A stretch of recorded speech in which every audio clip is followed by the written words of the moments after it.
When the AV Club travels, we always make time to visit pop culture landmarks. If something memorable happened in the world of film, TV, books, or music, we want to go there. We're not just tourists, we're pop pilgrims.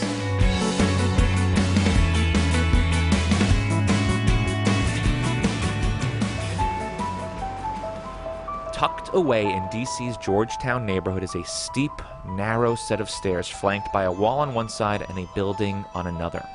The steps to the top look imposing enough on their own, but they have an association that makes them extra creepy. These are the Exorcist stairs, where Jason Miller hurls to his death after coaxing the demon from a young girl's body in William Friedkin's 1973 horror classic, The Exorcist. Amen. You know, the last 25 minutes or so of The Exorcist are the exorcism proper. And at the end of the exorcism, Father Karras, the priest of whose crisis of confidence, whose crisis of faith we've been following the whole movie, chokes Regan, the girl who's been possessed, and tells the demon inside her, Take me! Come into me! And the demon does, and we see a moment, a flash of evil on his face. He regains his faith in that moment, hurls himself out her bedroom window, and tumbles down all 97 of these stairs, down to the bottom where he's given last rites by Father Dyer. It's a lot of stairs to fall down. And also there's landings, so you'd have like brief pauses. Where you think, oh, maybe I'm done falling, but then it turns out you're not done falling at all.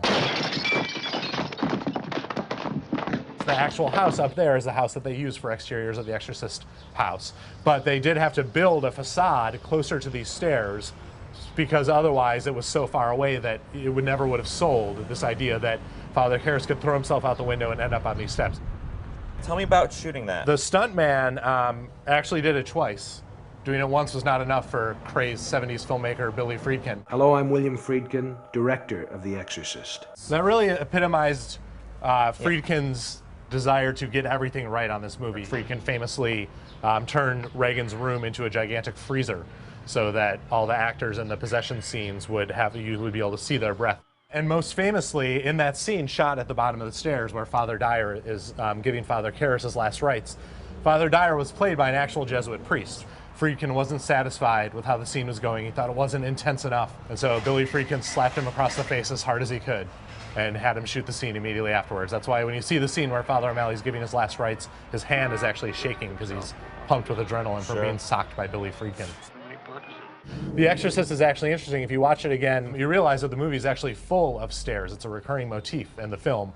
And so, I mean, like a huge amount of the movie is spent going up or down stairs. It seems to be, for Friedkin, a symbol of sort of the depths to which people descend in this movie and the heights they aspire to.